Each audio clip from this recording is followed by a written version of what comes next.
Good afternoon all, and thank you for making the time for what I think is not only a topical, but a very important webinar. For those of you that don't know me, my name is Jim Bell. I'm the director at JBA. Usually I'd have a moderator helping out behind the scenes with the admin and questions and that sort of thing for the webinar. But at the moment, Josh and my admin are remotely doing other urgent work for clients and aren't available to help me today. And as I'm really keen to get this information to you, I thought I'd handle the whole thing myself. I've attended many webinars as an attendee, but this is the first webinar I've ever presented myself. So please bear with me, especially as I have no moderator for support. If I can't get to any questions at the end of the webinar, and I will try to, please send me any by email and I'll see what I can do over the next day or so.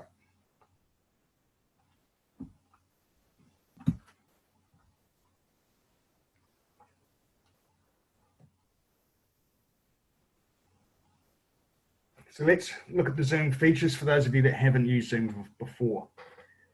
Select your audio settings to select and test your speakers. You can submit questions via the Q&A button. Like I said, I'll try and answer your questions at the end of the webinar, but without a moderator, I'm not quite sure how we'll go with that, but we'll give it our best. And click leave meeting if you'd like to leave at any time.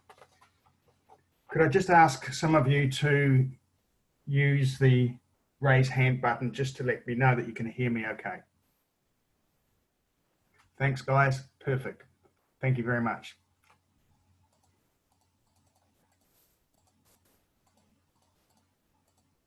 That's great.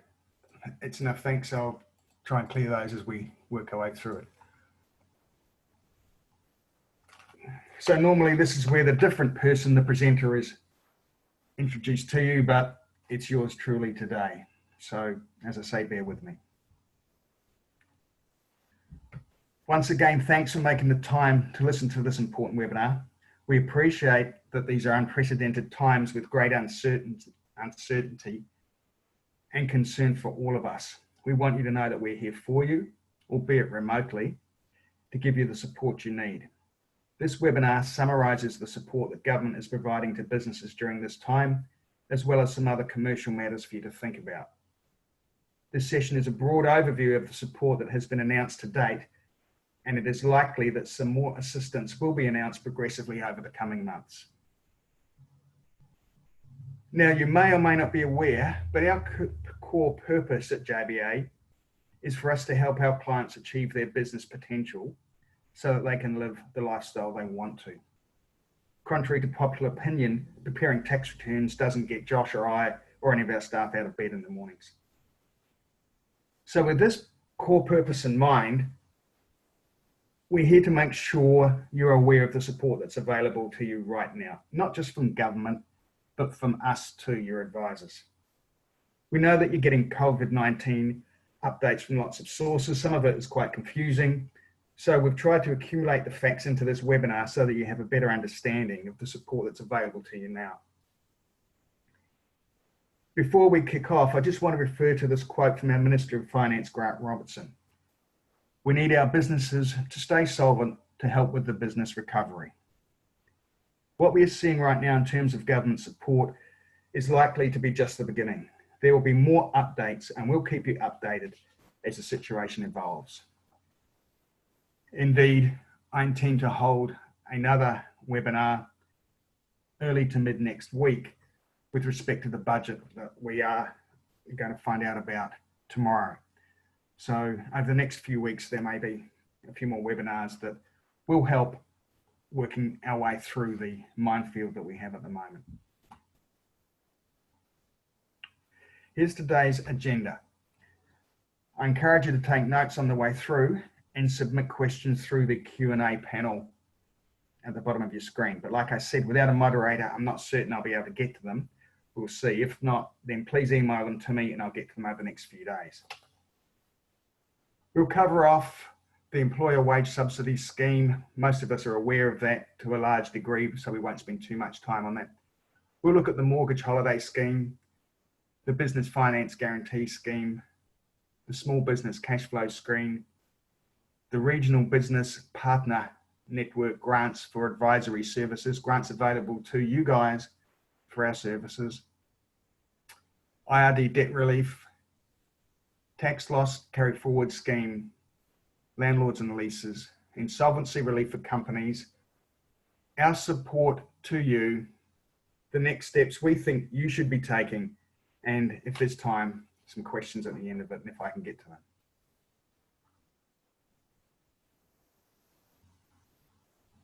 So let's have a quick look at the employer wage subsidy scheme. Many of you will already have applied for and received wage subsidies through work and income. For those of you who, for whatever reason, haven't yet, if your business is laying people off or reducing hours because of COVID-19, your business may qualify for the wage subsidy to help keep it going. This is a brief refresher for those who have yet to apply for these subsidies. The subsidy is a lump sum payment for you to pass on to your employees. It covers 12 weeks per employee and pays $585.80 per week for full-time workers, i.e. those that work over 20 hours per week, and $350 per week for part-time workers, those that work less than 20 hours per week.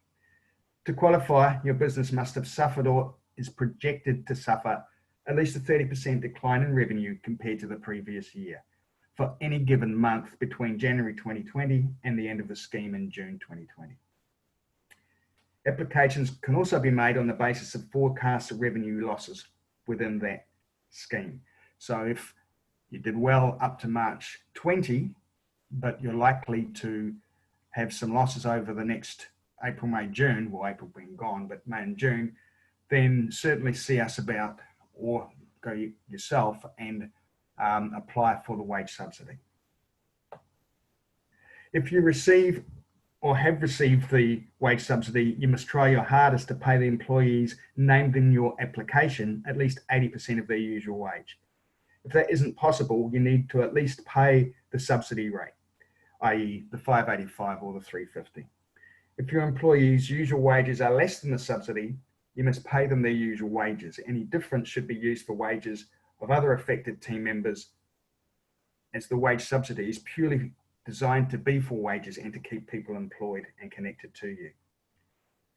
If your business hasn't been operating for a full year, or you are on a high growth business, to qualify, you need to compare your revenue against a prior month that gives the best estimation of the revenue decline. For example, January 20 compared to April 20 shows a 30% loss of revenue, and it is attributable to COVID-19. At this stage, we understand the scheme closes on the 9th of June. So if you haven't made your applications and want to, I'd suggest you get into them fairly soon. To apply, you can go to the Work and Income website. If you need help making an application or want us to do it for you, please contact either Josh or I. We've carried out many successful applications already. It's also good to remember and be aware that anyone can search within the Work and Income website and see if a particular business has received the wage subsidy, along with how many people they received it for and how much. If you receive a subsidy and it turns out you weren't eligible, you need to repay that back to the government. Mortgage holiday scheme. Under this scheme, if your financial situation has been affected by COVID, you could be eligible for a home loan repayment deferral for 6 months or even more. Alternatively, you can talk to your bank about extending the term of your mortgage so that your monthly payments are lower, placing less pressure on your business's cash flow. It's important to note that if you obtain a principal and interest holiday, the interest will still accrue over the holiday period and be added to the loan balance. There's no free money. You're going to have to pay for it sometime. Most of the trading banks have an online process for getting the ball rolling on a mortgage holiday. So jump on their website, whichever bank is yours, and the process is relatively simple from what we understand.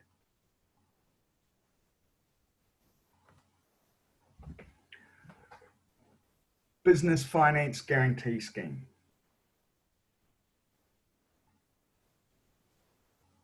Government has launched the Business Finance Guarantee Scheme for small and medium-sized businesses to protect jobs and support the economy. Eligible businesses may apply for one loan of up to $500,000. The loan will be for a period of up to 3 years at interest rates at around 4%. The actual interest rates will vary depending on each business and will vary also slightly from bank to bank, but it's about that level. I'll cover the eligibility rules shortly, but be aware the loan must be used to cover operating expenses, things like wages, rent, the usual type of operating costs that you will have, rather than to fund capital expenditure, such as buying a new vehicle. Having said that, capital expenditure of up to 5% of the loan is permitted. Government is guaranteeing 80% of the risk while the banks are covering the remaining 20%. A normal lending process will be followed by the banks, which will make the lending decisions. Further details can be found on your bank's website, and in some cases there'll even be an online application form there ready to be filled in. Banks participating in the scheme include the ANZ, ASB, BNZ, Heartland, HSBC, Kiwibank, SBS, TSB and Westpac. So I think virtually all banks are covering the scheme.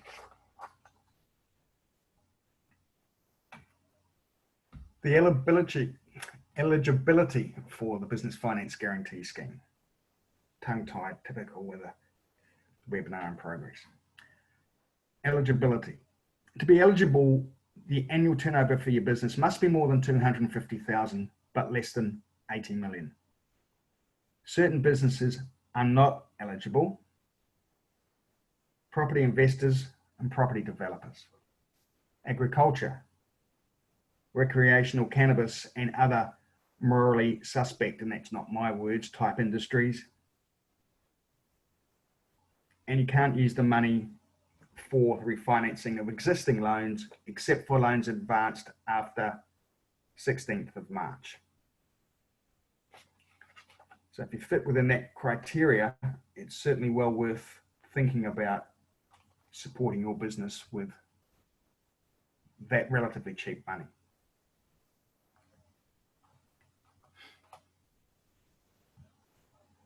Each of the trading banks will have a slightly different information requirements in the processing of the loans under the BFGS.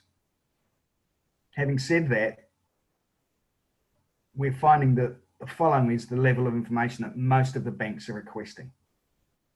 You need to be able to show that you can service the debt based on your financial results prior to March 20 and factoring in any new lending. In other words, banks are recognising that some businesses will be trading at a loss for a period, but as the business stabilises and recovers, it needs to be able to show it can pay the money back. You'll also need a plan that demonstrates the business has the ability to return to viability. This will likely be in the form of a business recovery business plan, along with a cash flow forecast.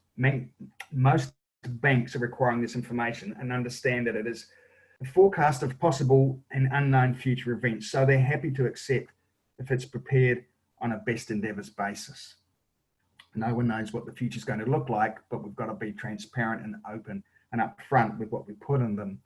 And if we give it our best and it's not unreasonable, the banks are tending to accept that sort of approach. We're finding also that they want the latest financials. Most banks are requesting 2020 financials already. 2019 are just too far back. 12 months, 13 months, they're just too far back for the banks to loan money on. From what we understand, it usually takes banks about 10 working days to process the loan applications under this scheme. The banks are encouraging their clients to make the best use of their accountants to prepare and present this information, and this is certainly where we can add a lot of value to you. I mean, you're not beholden to use us to do it by any stretch of the imagination, but banks understand that we have a good working relationship with them and with our clients, and so they are taking what we do as a little bit more face value than somebody just rocking up with a cash flow on the back of an envelope. Some information on the slide can be prepared by you though, but much of it will need our input. We're very mindful that you'll be worried about how you can pay for our services in this present climate and for this sort of work. And there are some ways that we can make this workable for you, and I'll elaborate on those shortly.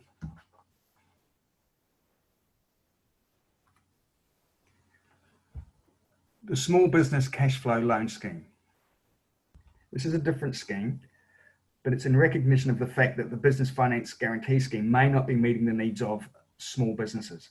The government decided to announced the Small Business Cash Flow Loan Scheme to support immediate cash flows of businesses. In fact, it announced it on the 1st of May. This scheme will be administered by Inland Revenue. Businesses with 50 or fewer full-time employees can obtain a government loan of up to $100,000. This is made up of $10,000 to start with, plus an additional $1,800 per full-time employee. The loan will be interest-free if it's repaid within a year. Otherwise, an interest rate of 3% will be charged. The maximum term for the loan is 5 years. Repayments won't be required for the first 2 years. So it's really flexible and really helpful to those small businesses that may not need the business finance guarantee scheme, but that could do with an input now that will be able to be met in 2 years' time. Businesses must meet the same eligibility criteria as the wage subsidy scheme. They'll also need to declare that they're a viable business and will use the money for core business operating costs. Businesses will enter into a legally binding loan contract and obviously must repay the loan. Inland Revenue will begin taking applications for the scheme from yesterday, and in fact will pay monies out shortly thereafter. So it's a real here and now, kick up and go. Accountants and tax agents are not able to apply for this particular loan on behalf of their clients, but we can certainly assist in preparing your application. Again, that's designed to try and get information to the IRD as quickly as possible so the money can be paid out equally as quickly as possible.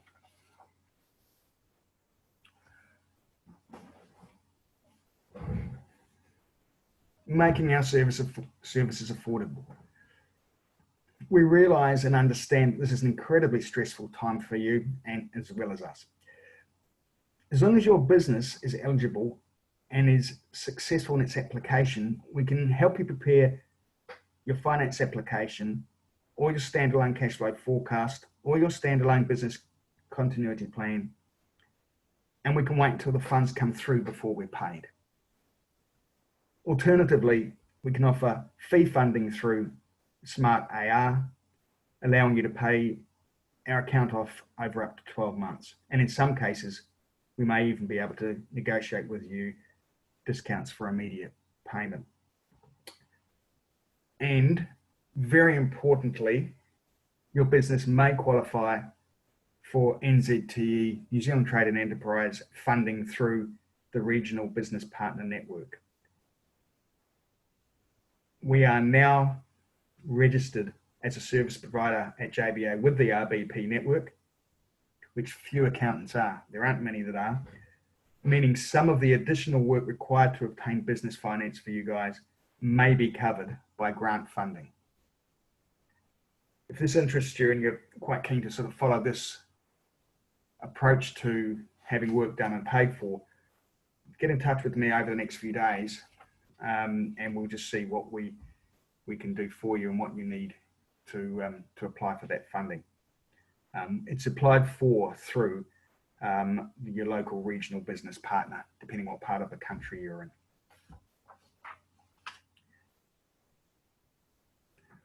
While on the subject of grant funding, government has just announced a further $25 million in funding for the Regional Business Partner Network.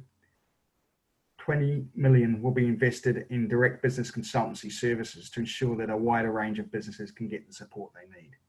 That's money available to you guys to help you do the things you need to do to borrow funds to stay in business. Businesses will be able to access free, tailored specialist support for a range of issues they may be currently facing, and if not free, certainly with significant contributions by the RBPN. And such of the work that will be covered will be business continuity planning, finance and cash flow management, HR, staffing issues, health and wellness, and potentially sector specific issues, say like for the farming community or hospitality and travel. The Regional Business Partner Network will scale up their existing advisory services so that more business can receive support over the next 12 months. So it's certainly something you should all be considering. Existing helplines often used by businesses, those operated by employers and the Manufacturers Association, for example, will also be extended. So not just central government, but numbers of divisions within government are looking at making funds available for the business population generally to keep us all afloat. The Zero Assistance Program. This is a little bit left field. While I haven't used it, I'm certainly aware that Xero have this Zero Assistance Program. It's a 12-month program that aims to provide mental well-being, counselling and resources to small businesses. Confidential counselling sessions are available by phone, video conferencing, or live chat to help with work-related and personal issues.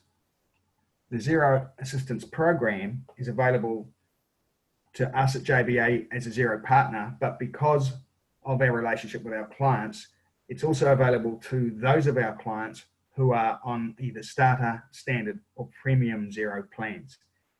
And not only is it available to the owners of those clients of ours, the owners of the businesses, but their employees and their families too.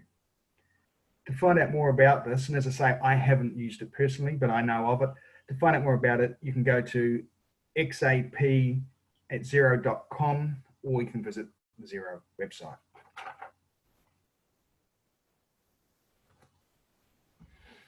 Good old IRD.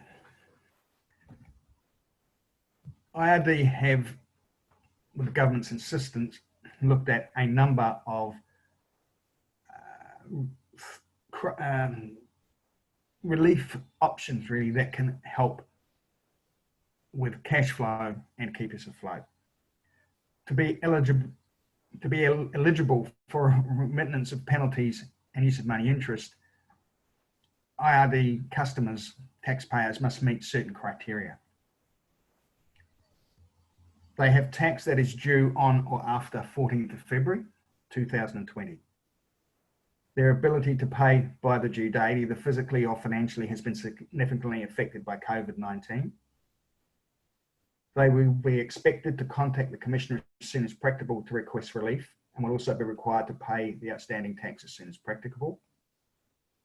They must have been significantly adversely affected by COVID-19 financially, and their income or revenue has reduced as a consequence of COVID-19. And as a result of that reduction in income or revenue, the taxpayer is unable to pay their taxes in full and on time. It's still very subjective. We don't know yet, and we can't even get any advice from Revenue as what things like as soon as practicable mean. Apparently they'll be determined on the facts of each case, but IRD considers the term means to some degree that so long as the taxpayer applies for the relief at its earliest opportunity and agrees an arrangement that will see the outstanding tax paid at its earliest opportunity, or will be paid over the most reasonable period given the taxpayer's specific circumstances, then the test will be met. But as you can see, it's pretty hairy and hairy-fairy and subjective. Nevertheless, it's there, and we need to use it when we need to use it.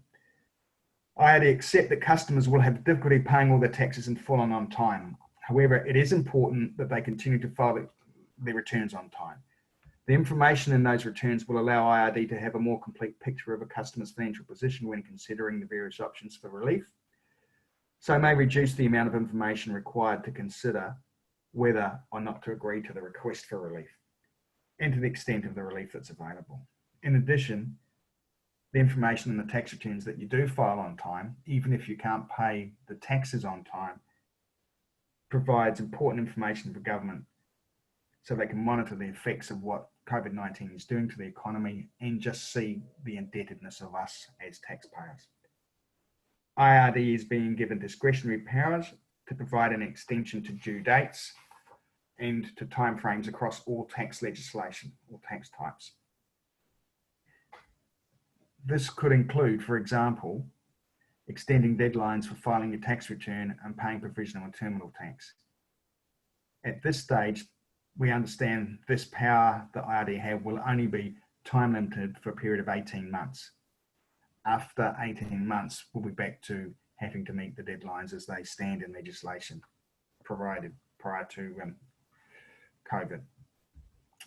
In addition to the specific relief and the discretionary measures IRD now have, we can work with you to put forward an application to IRD for an instalment arrangement, ensuring you keep necessary and valuable cash flow in your business. There's no point running your business into the ground purely just to meet taxes, and I'm sure most of us would rather do that the other way. Depending on your specific circumstances, there may be occasions where a write-off of core tax is available, such as if payment of core tax would place you in serious financial hardship, and or the amount you're paying can then represent the best outcome and the best commercially acceptable deal to IRD. They won't, though, accept hardship if you've got lots of assets tucked away either in trusts or around the corner and your business is run down and your personal affairs show you've got no money and it will be hardship. They will expect to look through and look at what assets and things are available to cash up.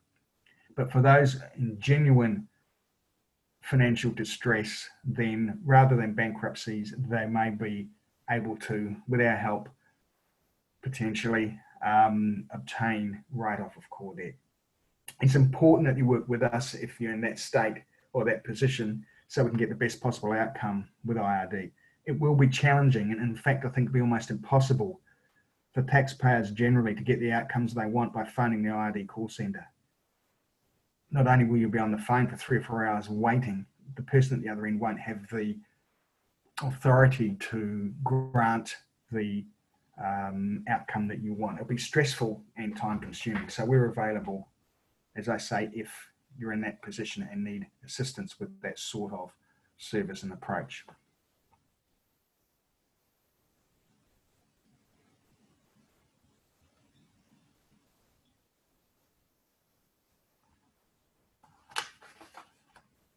Tax loss carryback scheme. Something very different, something very new, and something very unusual. The new tax loss carryback scheme will enable businesses to offset a loss in a particular tax year against a profit made in the previous year and receive a full refund of the tax paid in that previous profitable year. A little tricky to get your head around, but when you do, you can see the sense in it. The proposed mechanism will provide cash to businesses that are or anticipate being in a loss position. A temporary mechanism was included in a recent bill introduced into Parliament. A lot of this stuff we're talking about today, a lot of these changes aren't in fact even legislation yet, they're in bill form and they may change ever so slightly. But we can only work with what we've got, and we are putting clients that need to in the position of using these mechanisms immediately, and IRD seem to be fairly comfortable with those approaches. We'll need to see the fine print in the final legislation before we can say this is exactly how it's going to work and use the scheme to get a refund of tax you've paid in the past. For example, we'd expect the company will need sufficient imputation credits to allow a release of a refund. It's probably tax and accountantese talk to most of you, but there are certain hooks within these schemes that need to be met, certain fences that need to be jumped over to enable them to work. But should we meet all those, then they are there for the benefit of cash flow for your businesses.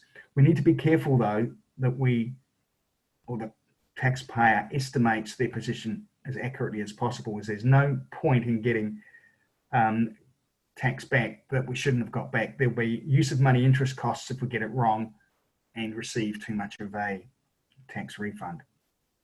So don't be too concerned though about the 7th of May provisional tax payment just gone.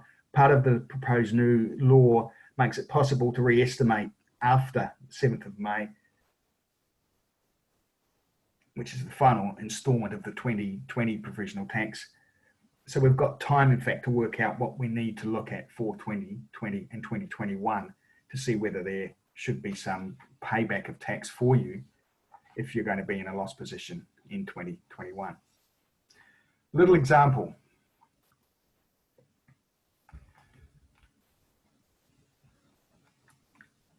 Company A was, up until recently, in good financial health. It is expecting to return $200,000 in net income for the year ended March 20. It's already paid $45,000 in provisional tax, and this was just prepared just before 7th of May, so we're talking about the 7th of May payment here.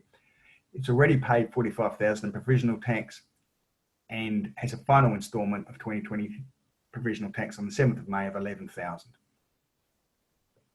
As a result of COVID, Company A has temporarily halted its business activity, although it's still paying staff and rent for its premises. The directors met and are projecting a loss for the 2021 tax year. Although the projections are estimates at this stage, it looks like Company A will have a tax loss in the range of $150,000 to $200,000 for the 21 tax year. In this example, with these set of circumstances, Company A would be able to alter its third provisional tax payment. If Company A adopts the income projection for the 21 year at the lower end of that scale, i.e. the $150,000 loss, it can carry back this loss to the 20 year and re-estimate its income for the 20 year down to $50,000 from $200,000. Because it's already paid $45,000 in tax for 2021, it would then need to pay nothing on the 7th of May, or if it's paid something, that can come back too. But if you do the maths, you'll see that assuming we haven't quite reached 7th of May, let's say it was the 5th of May, and we pay nothing on the 7th of May, you still receive a refund of $31,000 from the earlier provisional tax payments. I can go through that with somebody if they need to another time and work the math through, but if you take the time to work that through, you'll see that the benefit of the 2021 loss is dragged back into the 20 year, and some of the tax that's been paid for 20 and 2021 provisional comes back. In other words, IRD are paying us, and we can use that money to support our businesses. We don't expect every client will be in that position, but for those that are, this is a very important scheme. But we do caution the fact that we need to be careful in the estimations, because if we estimate a loss too highly and ultimately IRD pay back more tax than they should have and we get a tax bill, they will also charge use of money interest for the overestimation of loss.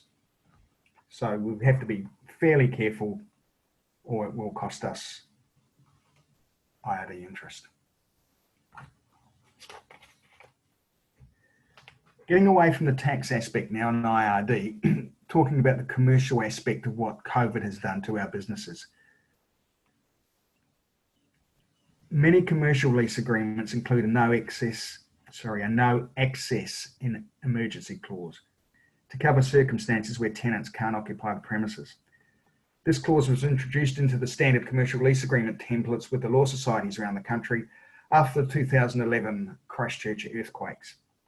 This means that landlords need to assess a rent abatement or refund being a fair proportion of the rent and outgoings for the period that the premises cannot be occupied. As to what is a fair proportion, well, that depends on the type of business that you're in: retail, office, manufacturing, whatever. There are no hard and fast rules, unfortunately. But what we're seeing are tenants and the landlords working together to come to some sort of compromise, and we've had to do the same ourselves at JBA. After all, it makes sense that landlords share in some of the pain. Most of us think, and I certainly think, that landlords should share in some of the pain that their tenants are experiencing. And it's also in their interest to have a solvent tenant whose business can survive and can go back into their buildings. Please note and be aware that if your business is classified as an essential business, then you're not entitled to a rent abatement, because you could always and were always able to access your building. While many businesses, including commercial landlords and tenants, are working together to find a way through the pressures caused by COVID-19, the government is also extending the timeframes required before landlords can cancel leases and mortgages and can exercise their rights to sale of repossession. It'll be just too hard on society, on general members of society, if businesses are forced to close because landlords go in far too soon and boot them out because they haven't paid their rent. It's something we all need to wear, and landlords are no different than anybody else. The current time frame for commercial landlords to cancel a lease will be extended from 10 to 30 working days. The changes allow for more time for breaches or defaults to be remedied, covering the period the tenant is in arrears before notice is given, and the period required to remedy the breach before the landlord can cancel the lease and the mortgagee can exercise their rights under repossession. In other words, they're just pushing it out, giving everybody an opportunity to try and meet either the original debt or at least an agreed and negotiated debt.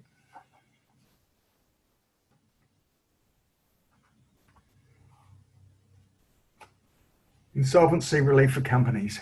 Interestingly, probably 80% of New Zealand companies are insolvent most of the time. Insolvency is measured by two or three things, but primarily a company's ability to pay its debts when they fall due. If your company can't meet its debts, in theory, when they fall due, and often that's 20th of the month following, then technically it's insolvent. New legislation is underway to help companies facing insolvency due to COVID-19 to remain viable. This is important because if a company keeps trading while it's insolvent, and the directors knowingly trade while a company is insolvent, then should any creditors suffer any loss in the future, they can sue the directors personally. Their relationship goes through the company directly to the directors. And we form our companies so that that situation doesn't exist, so that we have what they call a corporate veil, so that directors and their personal assets can't be attacked by creditors. But the important thing is if as a director you knowingly continue to trade, then your personal assets arguably become at risk, that the corporate veil gets disposed of and creditors can attack through the company to the director. So this legislation is important, or this new legislation is important to take some of the heat off directors under the current scenario, because virtually all companies will be insolvent presently, I would have thought. Relief under this legislation includes giving directors of companies facing significant liquidity problems because of COVID-19 a safe harbour from the usual insolvency duties under the Companies Act. Company directors are not supposed to continue to trade whilst the company is insolvent. That is, if a company can't pay its debts when they fall due, the directors are supposed to close the company down to save their own skin. But the reality is that many businesses may face insolvency, so this practical change is helpful. It enables businesses affected by COVID-19 to place existing debts into hibernation until they're able to start trading normally again. Now that's really important and really helpful. From a physical point of view, the new legislation allows the use of electronic signatures where necessary due to COVID-19 restrictions. Under company law, certain documents, when able to be signed electronically, they are now, certainly for the time being anyway, because of COVID-19's restriction on people moving around and that sort of thing. The new law gives the Register of Companies the power to temporarily extend deadlines imposed on companies, incorporated societies, charitable trusts, and other entities under legislation. So we're not even just talking about companies here, we're talking about all manners of entities in New Zealand. So much of society's benefit comes from incorporated societies and charitable trusts, and they too have acts of parliament that they must work under that won't be met because of COVID. So it was wise to extend the relief provisions to all of these entities. Temporary relief then for these entities that are unable to comply with requirements in their constitutions or rules because of COVID-19. And that means things like AGMs. If you can't hold an AGM because of the numbers of people would be required for a quorum and too many for the space that there is, what with social distancing, then sense would prevail that the AGM is put off. And even if your constitution requires it by, say, August each year, if it were put off to September or October when movements were better and people could get closer, then there will be no penalty to the entity because of that. Just simple, wise, helpful stuff that may have otherwise not been looked at and would have had people in breach of their legal obligations. So as you can see from what I've said today so far, COVID, as we all know, has affected all people and entities around the world, not just in New Zealand, but it also has affected the way we have to do things. So I think a broad picture has been painted with these legislative changes and are helpful.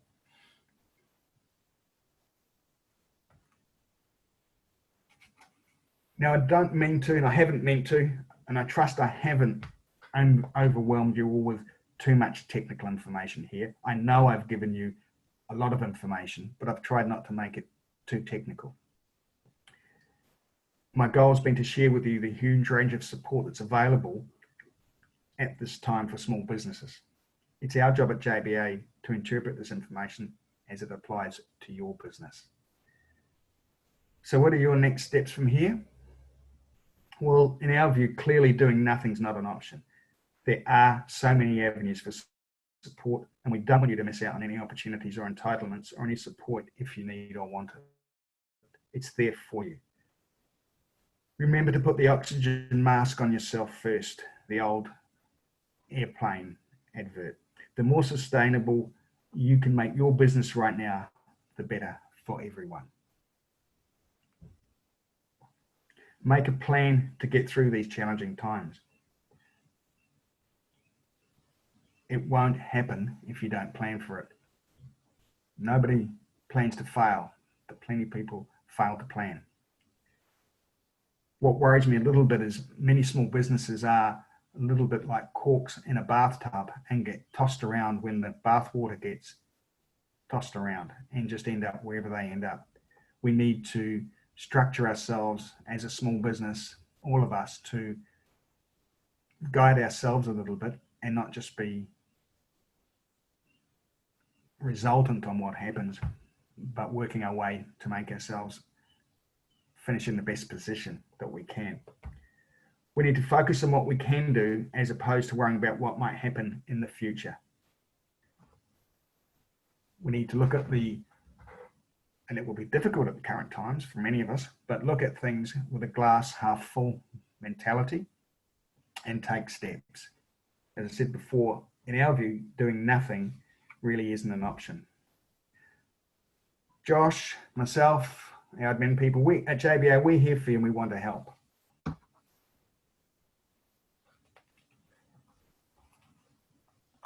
Here are ways that we can help. And remember that it may well be that paying for these services from us can be gained from the banks in term borrowing, maybe from the regional business partner network. It won't all be down to you guys, and it certainly wouldn't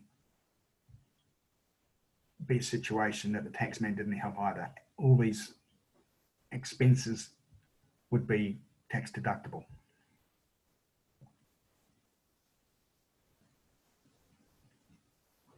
So in terms of going through them, bear those support aspects in mind, that the regional business partner network, for example, is available for grants and voucher funding.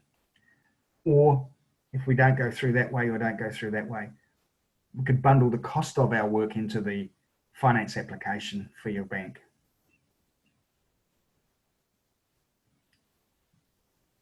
The online business continuity plan templates and guides that we have in our website are under the resources tab.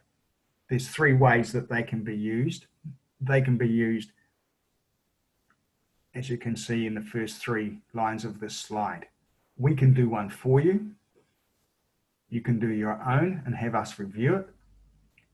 Or you can do your own and not involve us at all. You're quite welcome to take the continuity plan template that we have in our website under the resources tab and the guides as to how to complete it and do it yourself. We're here to help, and it was clear to us that we need to make some things available complementary to assist everybody. So it was clear that we want to give you options in terms of how you do these things. Finance application under the guarantee scheme, well, every one of those is going to be different. We can't give a fixed price or an estimate of those at this stage unless we know a lot more about your particular circumstances, but we're certainly happy to do that and sit down and work with you through that. Cash flow forecasting, that starts at $14.95 plus GST. And again, we would have a look at that scenario with you at the time. And talking about the IRD projects I mentioned earlier before, in terms of core debt write-off or instalment arrangements and that sort of thing, tax loss carryback schemes, again, they are so different for every client, every taxpayer, that really that's a matter of looking at the work involved at the time. But as you can see, there's a number of things that we can do or you can do yourselves, and a number of avenues and sources available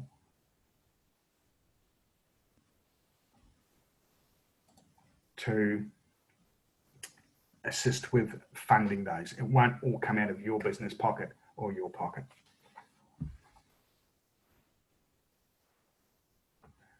Time for questions. I'm going to see if I can, without a moderator, get to a few questions. I thank you for bearing with me. As I said to you before, my first one hosted ever, and by myself, I feel a little bit like Major Tom from David Bowie out in space at the moment. Here's one that's come through. My business won't be able to get up and running at all until we get down to level 1. So I'm going to make a loss this year. I paid provisional tax for this last year. Will I be able to get this back, and how do I do this? Well, that's obviously looking at the tax loss scheme. The government, as I said, recently announced this tax loss carryback scheme that will allow businesses that anticipate incurring losses in 2020 or 2021 to effectively apply those losses against the prior year's profits and get an immediate refund of overpaid provisional taxes. The legislation, as I say, is still not totally in place, but it's close enough for us to be able to advise as we have today, and we can work on the detail at a later stage. Such things as imputation credits we expect will be required. So while we can do numbers for clients to see what would likely be the case, we can then just make sure the fences and the fishhooks are met towards the end of the exercise. But once we know what the legislation is in actual detail and actuality, we'll have this available and we'll share it with you either by email if you wanted it, or another webinar in some shape or form, or just from a phone call from you. So it's available, and it will be available once it's all tied up. What we're very cautious of is that we don't want to overstate the likely loss position so that you end up getting too much tax back and have that use of money interest, which is more expensive than the bank's interest. It's the last thing at this stage that you want is expensive interest having to be forked out when you're when cash flow is as tight as it is. Here's the second question. I think that's probably all we've got time for, probably. Although we've made a reasonable time, maybe I talk too fast. How do I access a grant under the Regional Business Partner Network so I can get some funding for your professional fees? As I said before, firstly, we are now and only recently registered service providers with the Regional Business Partner Network. So we can provide you advice around your business continuity planning, your cash flow forecasting, and the other services that are covered by the RBPN. These are specifically for COVID-19, for the position that you find yourselves in now. Again, it's not a one-size-fits-all basis, so you'll need to get in contact with us after this webinar and we can discuss what you particularly need, and we can show you how to register with the RBP, because you'll need to register. And then from there, we can work on the services that you need once we know the RBPN are going to stump up some grant monies to assist with the fees. I think at this stage, and I could be wrong, but I think at this stage they are capping that at 50%, but I could be wrong. But it's certainly something which we would suggest be looked at very closely for those that are going to need the services that they are going to need.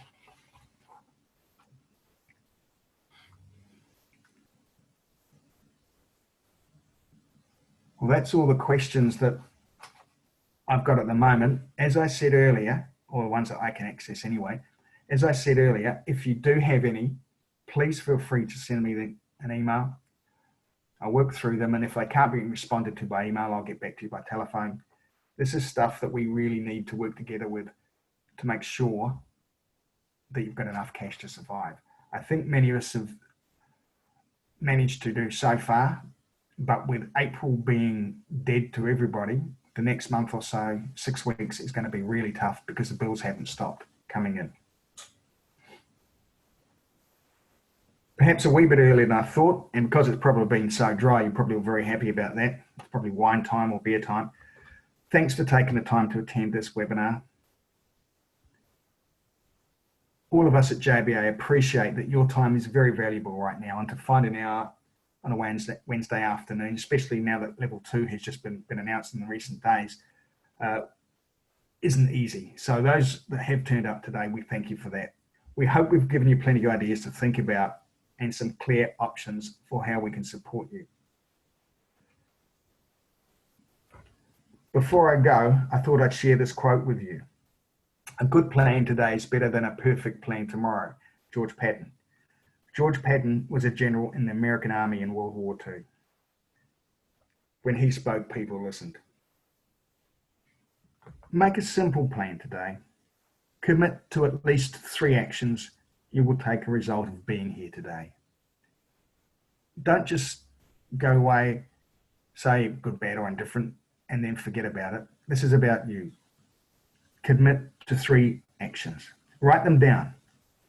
Give each of them an owner, someone within your business. All 3 might be with you, or you might spread 1 or 2 around to others. And put a completion date there.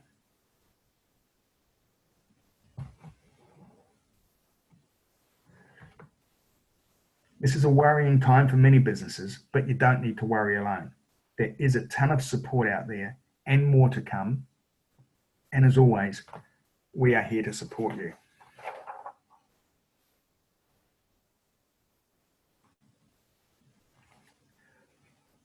Finally, a copy of today's slideshow is available to you. If you want a copy, please send me an email and I'll send them to you.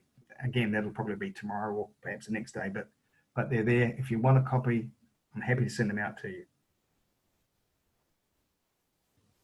Finally, I'll be presenting a complimentary webinar on tomorrow's budget sometime next week.